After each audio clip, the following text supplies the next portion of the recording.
Hello అందరికీ. అందరూ ఎలా ఉన్నారు? నేను బాగున్నాను. మీరందరూ కూడా బాగున్నారని అనుకుంటున్నాను. సో మీకు వీడియో థంబ్నెయిల్ చూస్తే అర్థమైపోయింది కదా. సప్త శనివారాల వ్రతంలో మొదటి వారం అయితే నేను సక్సెస్ఫుల్గా కంప్లీట్ చేసుకున్నాను. సాక్షాత్తు ఆ దేవుడే తిరుపతి నుంచి వచ్చి మా ఇంట్లో ఉన్నట్టు అనిపించింది. ఆ రోజైతే అంత పీస్ఫుల్గా అనిపించింది.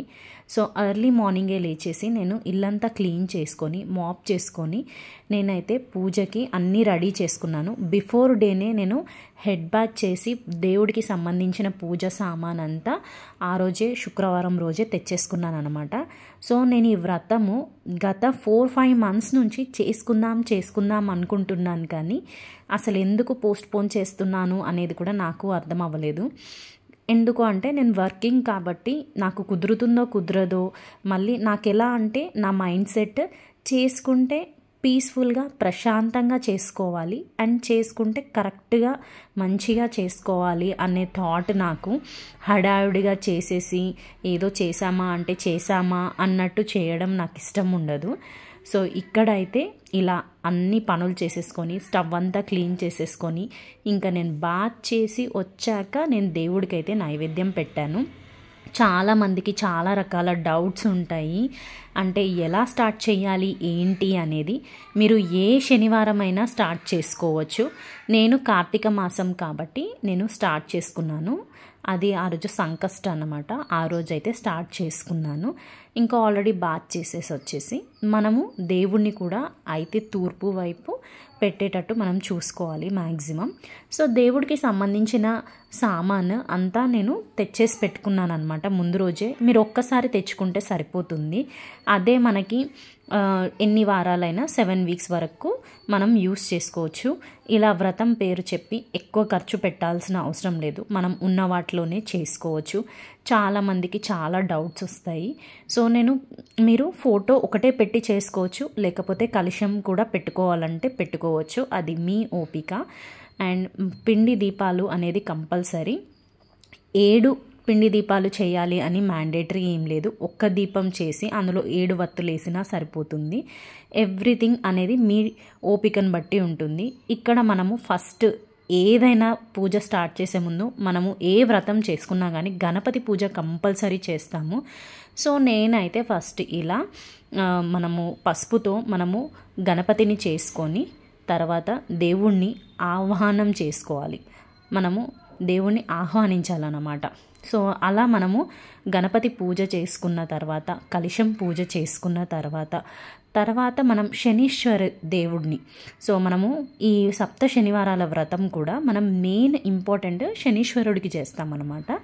సో తర్వాత మనం గణపతి పూజ అయిపోయాక మనము వెంకటేశ్వర స్వామిని పటంలోకి కానీ కలశంలోకి ఆహ్వానిస్తామన్నమాట. తర్వాత మనం అక్కడ దేవుడికి తాంబాలం పెట్టడం, తర్వాత మనము దేవుడికి నైవేద్యం పెట్టడం. దేవుడికి ఖచ్చితంగా నేనైతే ఇక్కడ ఏం చేశానంటే నేను ముడుపు కట్టానన్నమాట దేవుడికి. ఆ ముడుపులో ఏమేం వేశాను అంటే 7 ఖర్జూరాలు, ఎండు ఖర్జూరాలు, 7 యాలకులు, మనకి తోచినంత వరకు డబ్బులు. సో నేను కొన్ని కాయిన్స్ ఒక 51 రూపీస్ పెట్టాను. అందులో కొంచెం ఒక తులసి ఆకేసి ముడుపు కట్టేసి ఆ దేవుడికి అయితే అక్కడ పెట్టేసి నైవేద్యాలు అయితే చేశాను. పండ్లు, పిండి దీపాలు ఇలా అయితే పెట్టేసి ఎంత చక్కగా ఆ రోజు నాకు మార్నింగ్ 7:30 కల్లా పూజ అంతా ఫినిష్ అయిపోయింది. నాకు ఆల్మోస్ట్ 3 అవర్స్ పట్టింది. ఇదంతా నేను ఎవరి హెల్ప్ లేకుండానే చేసుకున్నాను అనమాట. అంటే గొప్పగా చెప్పుకోవడం కాదు, నాకు కొంచెం టెన్షన్ అయిందనమాట. ఇప్పుడు నేను వరలక్ష్మి వ్రతం ఎవ్రీ ఇయర్ చేసుకుంటాను. నేను ఒక్కదాన్నే చేసుకుంటాను అనమాట, ఎవరి హెల్ప్ లేకుండా. కాకపోతే ఇది 7 శనివారాల వరకు చేయాలి కాబట్టి నాకు అది కుదురుతుందా కుదరదా, మళ్ళీ నాకేంటి అంటే దేవుడికి చాలా నిష్టగా మంచిగా చేయాలి అని నా ఒపీనియన్. ఏదైనా చేస్తే పర్ఫెక్ట్గా చేయాలి అని ఉంటుంది. చూసారా దేవుడు ఎంత చక్కగా ఎంత నవ్వుతూ సాక్షాత్తు వచ్చి ఆ రోజు నా ఇంట్లోనే ఉన్నట్టు అనిపించింది. అంత పీస్ఫుల్గా అంత ప్రశాంతంగా పాజిటివ్గా అనిపించింది. సో చాలామంది మనం ఈ వ్రతం చేసిన వాళ్ళు ఆల్మోస్ట్ రిజల్ట్ 2-3 వీక్స్లోనే 5th వీక్లోనే తెలిసిపోతుంది అని అంటారు. సో చూడాలి నాకు ఎలా అనిపిస్తుంది అనేది. సో ఇలా కలశం పెట్టుకొని గణపతి పూజ చేసుకొని తర్వాత శనీశ్వరుని మనం ఆ రోజు ఏమి చదవాలి అని అంటే వజ్రకవచర స్తోత్రం పెట్టుకోవచ్చు, తర్వాత గోవిందనామాలు చదువుకోవచ్చు, తర్వాత మనకి వెంకటేశ్వర స్వామికి సంబంధించిన ఏ పాటలైనా పాడుకోవచ్చు. మనకి బుక్ కూడా ఉంటుంది, 7 శనివారాల బుక్ కూడా ఉంటుంది. వ్రతం కథ కూడా మనము వినాలి, మీరు చదవగలిగితే చదువుకోవచ్చు, లేకపోతే మనం యూట్యూబ్లో పెట్టుకొనైనా చూసుకొని చేసుకోవచ్చు. నేనైతే వ్రతంకి మనకి 7 శనివారాల వ్రతం పూర్తి విధానం ఎలా అంటే మనకి చక్కగా యూట్యూబ్లోనే మనకి చూపిస్తున్నారు. సో నేనైతే అదే యూట్యూబ్లో పెట్టుకొని వ్రతం పూజ అయితే కంప్లీట్ చేసుకున్నాను.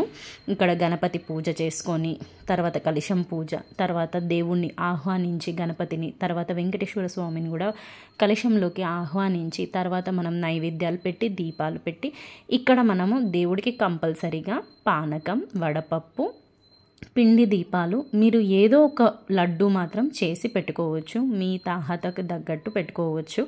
సో నేనైతే ఆ రోజు మొత్తం ఫాస్టింగ్ ఉండి ఈవినింగ్ ఎవరైనా ఒక అతిథిని పిలిచి భోజనం పెడితే సరిపోతుంది. అది కూడా మీ ఇష్టము, అది ఏమంటారు మన తాహతకు తగ్గట్టు మనము పిలుచుకొని పెట్టుకోవచ్చు. లేకుంటే 7 వారాలు అయిపోయిన తర్వాత అయినా కానీ ఎవరినో ఒకరిని పిలిచి అయితే మనము అతిథికి భోజనం పెట్టడం అనేది ఇందులో ఈ వ్రతంలో ఉంది.